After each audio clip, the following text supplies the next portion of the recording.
Well, the whole Grand Canyon thing is bananas. Like, there's areas of the Grand Canyon you cannot explore. Yet when you go to those bad places, I show the black helicopters showing up. Like, they do show. Digging into forgotten mysteries and bringing them back into the spotlight for everyone to think about is quite the expertise of Joe Rogan. In some of his podcast episodes, he talked about the incredible Grand Canyon and the horror and mystery that comes with one of the most popular spots in America. There's no official story as to why this area of the Grand Canyon. However, Joe believes some mysteries have been figured out. Others still leave people scratching their heads. From ancient civilizations to missing hikers and rafters, the scientists are not happy about these ignored phenomena. They're terrified not just for the tourists, but for everything linked to the Grand Canyon. Digging deep. If there's one thing Joe Rogan really enjoys, it's diving into mysteries that make mainstream science a bit uneasy. Few subjects spark his curiosity like the Grand Canyon, not only for its stunning scenery. There's areas of the Grand Canyon you cannot explore. You cannot go. You cannot fly over. Right. But also for the hidden layers of history he suspects lie beneath its surface. Over time, Rogan has invited guests like Graham Hancock, Randall Carlson, and A.J. Gentile to discuss the fascinating possibility that the Grand Canyon could hold clues about lost civilizations, ancient disasters, and even secret government actions. It's about more than just rocks and erosion. It's about challenging the official story and considering that we might be overlooking something huge. One of the most memorable discussions on this topic happened in episode 1897 with Graham Hancock and Randall Carlson, two of Rogan's regular and thought-provoking guests. Together, they suggest a world far older and stranger than what we've been taught in school. Hancock has long argued that a highly advanced civilization might have existed in prehistoric times, only to be destroyed by a catastrophic event, possibly a comet strike, and then mostly forgotten by history. Carlson backs up these claims by pointing to geological evidence and ancient structures that imply our ancestors had abilities and knowledge far beyond what we usually give them credit for. Rogan plays the role of curious host, eager to pull on every thread. Why isn't this more widely known? Why isn't it mainstream? Their conversations don't just focus on ancient disasters and lost civilizations. Some evidence of a lost civilization with no connection to any known civilization that was advanced, that was living in the Grand Canyon. They also explore the idea of secrecy, especially regarding the Grand Canyon. One of the most intriguing stories Rogan often brings up is from 1909 about G.E. Kincaid, who supposedly found a cave full of Egyptian-style artifacts deep inside the Grand Canyon. And geology keeps bringing me back to the canyon. So, Steve, tell me, what do you see here? What are we looking? The story goes that the Smithsonian Institution came in, shut the discovery down, and never mentioned it again. It sounds wild, right? But in another episode with A.J. Gentile, Rogan gives the theory some serious attention, not because he believes every detail, but because he thinks it's important to ask, what if? What if there's more to the story, and some versions of history are kept quiet?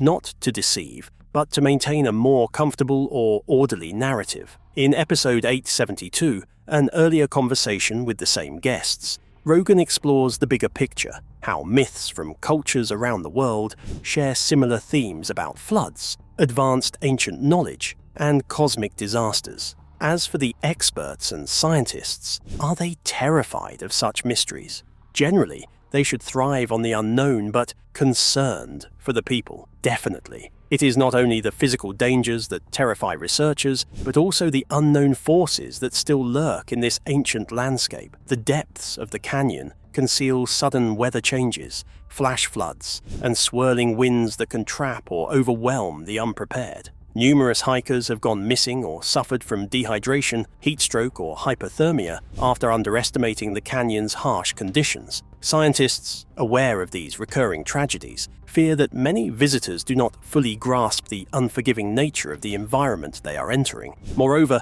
the canyon's deep and mysterious caves contain unstable structures and unknown wildlife, posing threats that remain largely unexplored. These unsolved problems leave scientists with a profound sense of unease. What unseen dangers might lurk in the shadows, waiting to surprise or harm unsuspecting explorers? For these reasons, many scientists are pleading for greater awareness and caution among tourists. They are terrified not only by the physical mysteries of the Grand Canyon, but by the human cost that ignorance or recklessness could bring. The canyon's grandeur should inspire respect and preparedness, not recklessness. Now, let's learn more about the bugging mysteries of the famous canyon. Through these magnificent woods, and I'm a 2-minute walk to the rim of the canyon. So anytime I wake up or want to see a beautiful sunset or sunrise. The Forbidden Zone. The place is more than just a breathtaking natural wonder.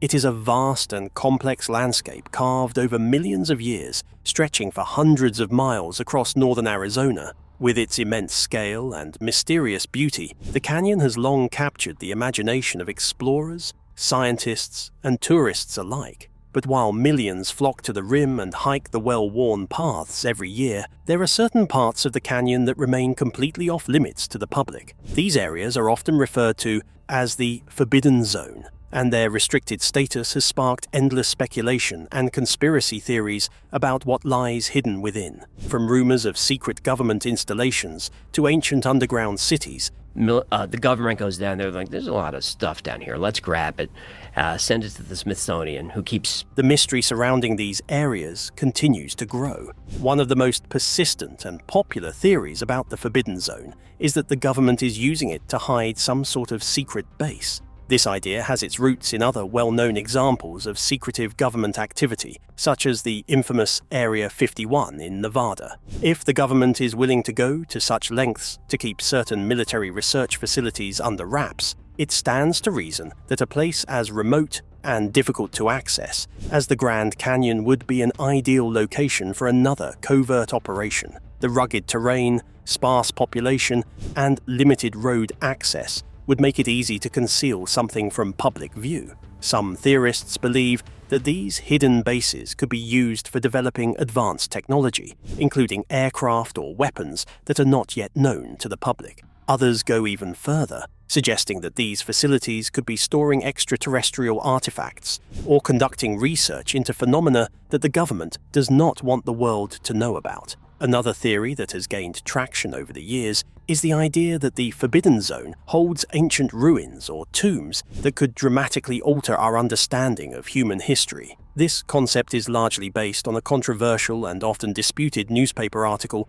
published in the Arizona Gazette in 1909. The article claimed that an expedition funded by the Smithsonian Institution had discovered a massive underground city filled with Egyptian-style artifacts deep within the canyon. The story described vast chambers, hieroglyphics, mummies, and golden statues, suggesting that an advanced ancient civilization may have once lived in the region. While mainstream historians and the Smithsonian itself have denied the validity of the story, many remain skeptical. They argue that such a discovery would be so disruptive to established historical narratives that powerful institutions might choose to cover it up rather than allow it to be known. These ideas tie into broader conspiracy theories that suggest human history is far older and more complex than we are led to believe.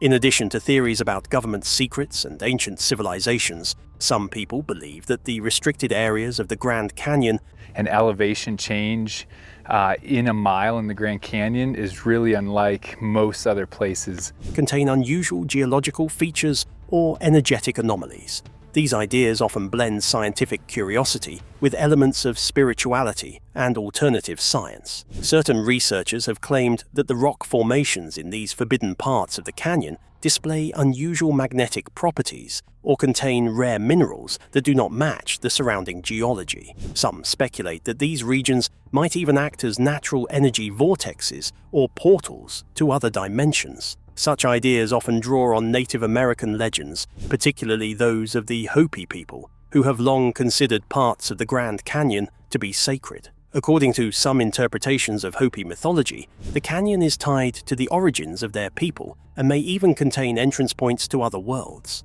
While mainstream science tends to dismiss these claims, the combination of indigenous legend, scientific oddities, and unexplained restrictions continues to stir the imagination. Of course, there are also more mundane explanations for why some areas of the Grand Canyon are off-limits. The canyon is not only a national park, but also home to sensitive ecosystems, endangered species, and sacred sites belonging to Native American tribes. In many cases, restricted access is designed to protect these resources from damage or exploitation. Some areas are closed due to safety concerns, such as unstable rock formations, dangerous terrain, or the risk of flash floods. Others are restricted because they contain archaeological sites that are still being studied or preserved. From this perspective, the so-called Forbidden Zone is not evidence of a grand conspiracy, but simply a necessary measure to protect the land and its history. However, for those inclined to question authority, or who believe they are not being told the whole truth, these explanations often fall flat. They argue that the government's vague and sometimes contradictory responses only add to the suspicion. What makes the mystery of the Forbidden Zone so compelling is the way it combines elements of the known and unknown. There is real, documented evidence that certain parts of the Grand Canyon are indeed off-limits to the general public. This is not a rumor or myth, but a fact that anyone can verify through official maps and government documentation. But beyond that, truth lies a swirling mass of unanswered questions and theories that range from the plausible to the fantastic. The lack of transparency, combined with the canyon's immense size and natural secrecy, creates the perfect conditions for speculation to thrive. The Lost Civilization in the Grand Canyon, Smithsonian Cover-up, or just a tall tale. There is a story, which is the mysterious case of the alleged lost civilization discovered in the Grand Canyon in 1909. It's a story that mixes ancient cultures, hidden caves, government denial, and a healthy dose of conspiracy theory. Whether it's a hidden truth or just an old newspaper hoax, this tale continues to fascinate history buffs, alternative researchers, and skeptics alike. Let's rewind to the early 20th century. On April 5, 1909, the Arizona Gazette, a newspaper from Phoenix, published an article with a sensational headline. Explorations in Grand Canyon, remarkable finds indicate ancient people migrated from Orient. The story detailed an expedition led by a man named G.E. Kincaid, supposedly sponsored by the Smithsonian Institution. According to the article, Kincaid had discovered a massive hidden cave system inside the Grand Canyon that was filled with artifacts and relics pointing to an ancient civilization, possibly of Egyptian or Tibetan origin. The article painted a picture that sounds like something straight out of an Indiana Jones movie. Large chambers housing statues resembling Egyptian gods, hieroglyphic carvings on stone walls, mummified remains carefully entombed, copper tools, and a grand hallway big enough to be a city underground. The piece went as far as to suggest that this find could change everything we know about American history. Naturally, the story captured imaginations, but here's where things get weird. Almost immediately after the article's publication, there was nothing.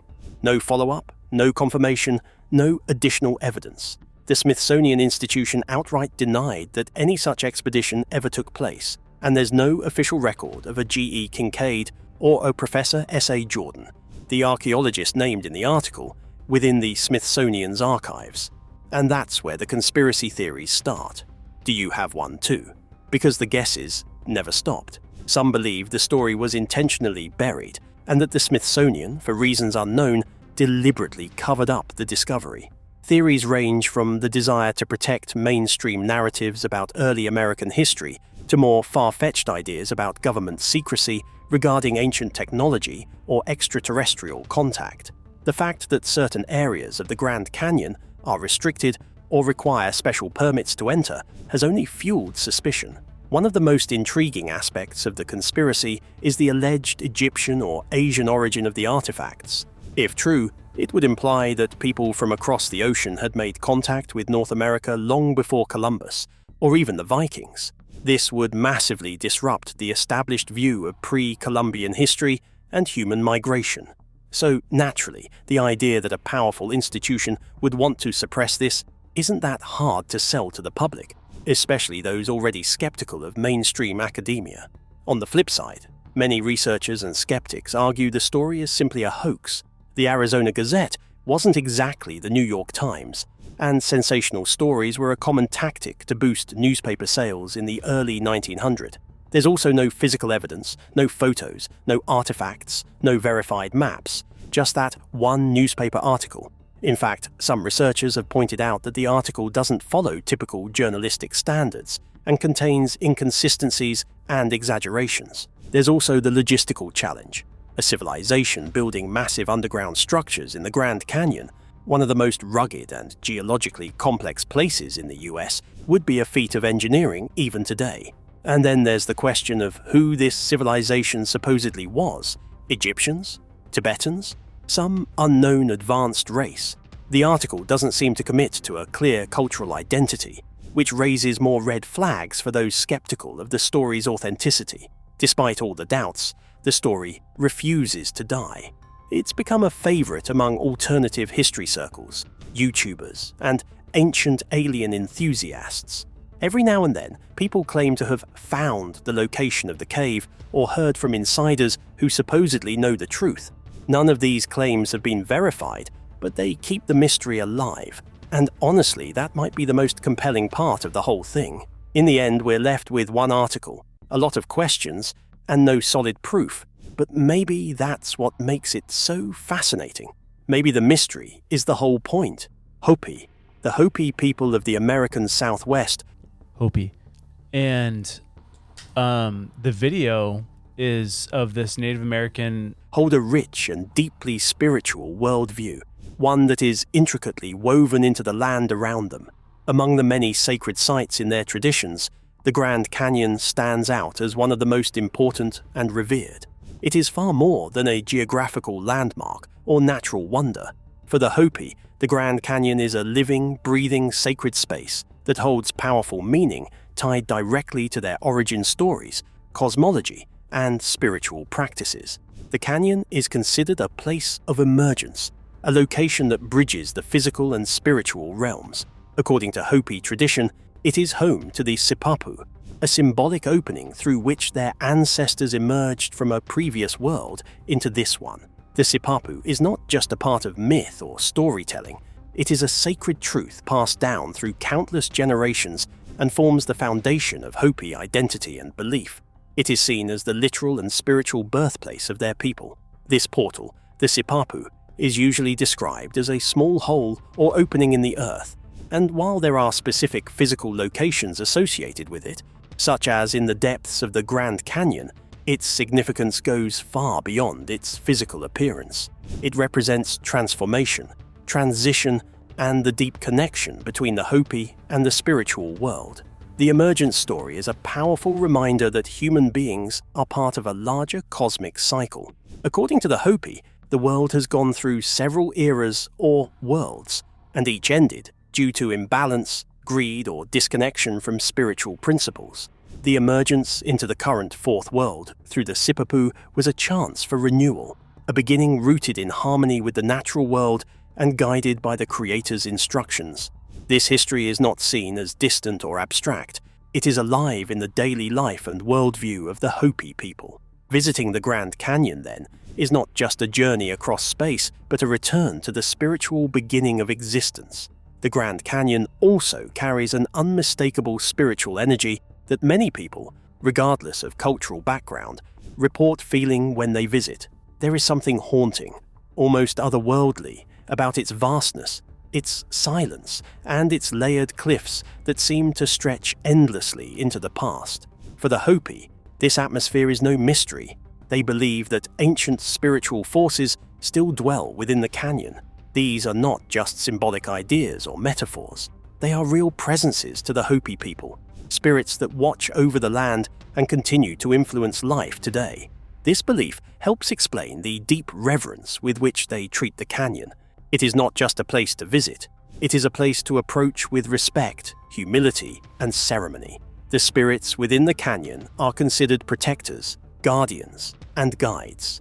Hopi ceremonies that take place in or near the canyon are conducted with the purpose of maintaining balance, expressing gratitude, and honoring these ancient beings.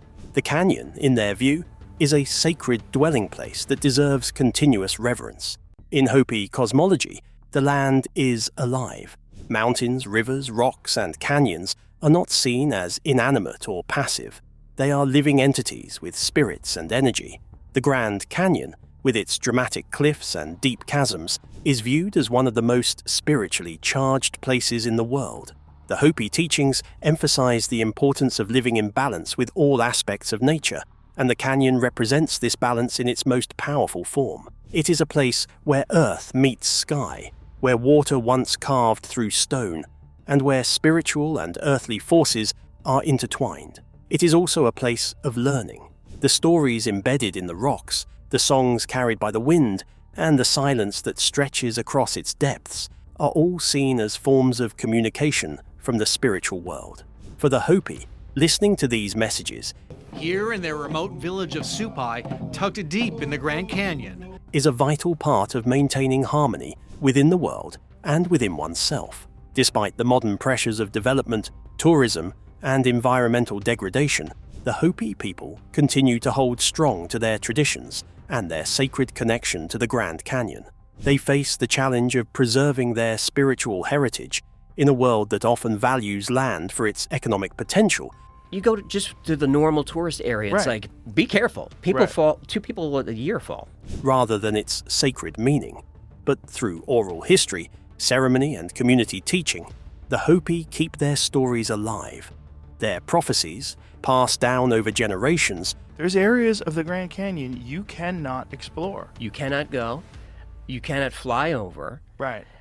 and you can't fly under the rim. warn of the dangers that come when humanity loses its connection to the earth and to spirit. These teachings emphasize that we are currently living in a time of great imbalance, and that returning to spiritual principles and respect for nature is essential for survival. The Grand Canyon, as the home of the Sipapu and a dwelling place of spirits, stands as a powerful reminder of this wisdom. The Hopi relationship to the Grand Canyon is not only about their past, but also about their vision for the future. It is a vision rooted in respect, reverence, and a deep understanding of interconnectedness. The canyon is a guidepost, a sacred teacher that reminds people of all cultures that the earth is not just something to be used, but something to be honored. The Hopi continue to act as caretakers of this sacred place, carrying forward traditions that have lasted for centuries. You know, up until this point, it's generally kind of scattered buildings, but once you get past that defensive wall, And sharing a message that speaks to the heart of what it means to live in balance with the world. Through their teachings and their continued presence, the Grand Canyon remains not just a breathtaking landscape, but a living testament to the spiritual history and resilience of the Hopi people. If there's the saddest and most terrifying mystery in the Grand Canyon is the disappearance of hikers, tourists, and even rafters from point A going there, and scientists are more than eager to reduce this. The deaths of the Kolb brothers and surviving legends. Bizarre, if you've ever stood on the edge of the Grand Canyon and looked out over that vast, endless stretch of stone and sky, you know there's something powerful about the place. It's more than just a view, it's a presence. But nestled near the south rim, just a stone's throw from the famous Bright Angel trailhead, is a small wooden building that holds a story just as compelling as the canyon itself. That's the Kolb studio, built in the early 1900s by 2 bold-driven brothers, Emery and Ellsworth Kolb. Their story begins with adventure, continues with innovation, and ends, well, maybe it hasn't really ended at all. Because for all the history that surrounds the Kolb brothers, there's also mystery. Strange accidents, spooky sightings, and whispers of ghosts have kept their legacy alive in ways no one could have predicted. Emery and Ellsworth Kolb weren't born into adventure. They grew up in Pennsylvania, but the Wild West was calling, and when they arrived at the Grand Canyon in 1901, the place was barely on the map for most Americans. Back then, there weren't any crowds, no Instagram moments, and definitely no paved trails with handrails. The canyon was wild, raw, and largely unexplored. That didn't scare the Kolbs. It inspired them. They quickly saw the potential for photography in such a dramatic landscape. But they weren't content with just snapping photos from the rim like most tourists. They wanted to go deeper, literally. They set up their studio right on the edge of the canyon, an act of both bravery and maybe a little madness. If you visit today, the building still seems to dangle dangerously off the cliff. But that was the point. It was dramatic, just like their work. In 1911, they made history by running the full length of the Colorado River through the Grand Canyon with a movie camera in tow. This was decades before the National Park Service would build up the infrastructure or offer any kind of safety nets. These guys were floating on old wooden boats through churning rapids, often with just sheer instinct keeping them alive. They filmed the journey, turning it into a touring film show that they would present to audiences all across the country. In fact, Emery kept showing that same film in the Kolb studio for over 60 years, narrating it live well into his 90s. It became one of the longest-running one-man shows in history. But not everything in their story is triumphant. Over time, the brothers' relationship began to fray. Creative differences, financial tension, and perhaps just too many years of working shoulder to shoulder took a toll. Ellsworth eventually left the canyon and the partnership, retreating from the spotlight, while Emery stayed behind and became the studio's heart and soul. Though he lived to the ripe old age of 95, outliving most of his peers, the cracks in their once inseparable bond left an emotional mark. The canyon was full of beauty, yes, but also danger, isolation. Like they are protecting something. Something. It's not as simple as this is a dangerous area, because you can go to any dangerous area. And tragedy. And the Kolb's lives reflected all of that. As the decades rolled on, the Kolb studio itself became more than just a historical site. Visitors and employees alike began to report strange happenings inside the building. Doors would creak open with no wind, footsteps echoed through empty rooms. Cameras, ironically enough, would glitch or capture flickers of movement that couldn't be explained. Some visitors claimed to feel sudden chills or even a presence watching them. One park employee even swore she heard someone upstairs. When we come back now, these people have their own stories about having to try and shingle the roof, and when my grandfather would do it. Only to find the building completely empty. It didn't take long before people started saying the place was haunted. And really, if you think about it, why wouldn't it be? The studio has witnessed more than a century of drama, ambition, and emotional intensity. Emery Kolb poured his entire life into that building, his work, his memories, his identity. To some, the lingering energy is just emotional residue from a long, passionate life. But others believe it's something more literal. Some believe Emery himself still walks the halls. After all, he died in the canyon's shadow, not far from the studio that defined his life. And for someone who spent decades telling stories about adventure and survival, maybe sticking around as a ghost just feels like one more chapter. Then there are the lesser-known stories. Over the years, there have been whispers about accidents around the studio, workers injured during repairs, or people who mysteriously lost their footing near the edge. While none of these have been officially tied to any supernatural forces, they've only added to the building's eerie reputation.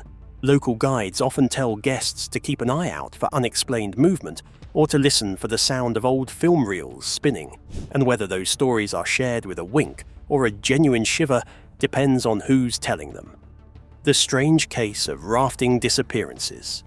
The Colorado River, especially the section that winds through the vast and rugged Grand Canyon, is known for its breathtaking scenery and adrenaline-pumping rapids. Every year, thousands of people venture out onto its waters in search of adventure. But over the years, something strange has been happening. Rafters, both individuals and entire groups, have gone missing under circumstances that are anything but ordinary. While some disappearances can be explained by the natural dangers of the river, others remain surrounded by mystery, with no clear answers and very few clues left behind. Of course, it makes sense that nature plays a major role in many of these cases. The Colorado River is powerful and unpredictable. Its rapids can easily flip a raft, and strong currents can sweep people away in seconds. Sudden changes in weather, hidden rocks beneath the surface, or even sheer cliffs and isolation can all contribute to tragedy. In many situations, rescue teams eventually find remains or scattered gear that point to an accident. But then there are the stories that defy logic. These are the ones where everything simply vanishes. The rafters are never found. Their boats are missing. Sometimes there is no trace of any kind. No distress calls, no wreckage, just silence. It is these baffling cases that have given rise to all sorts of theories. Some believe that hidden whirlpools or underwater caves might be responsible. The idea is that there are secret spaces under the river's surface that could trap and hide anything or anyone that falls in. Others take the mystery even further. There are those who speak of time slips or strange energy zones that mess with reality. These ideas might sound far-fetched, but when faced with a mystery that has no clear explanation, people often turn to the unknown for answers. Human imagination fills in the blanks where facts are missing. Some locals and river guides talk about odd feelings they have when passing through certain parts of the canyon. They describe changes in temperature, sudden quiet, or a sense of being watched. While that could all be chalked up to nerves or the power of suggestion, it does add an eerie edge to the mystery. Over time, these stories have become part of the river's folklore, whispered around campfires and passed down through generations. Thanks for watching until the end. If you have been to and have strange experiences in the Grand Canyon, share with us in the section below. Subscribe to the channel for more videos like this.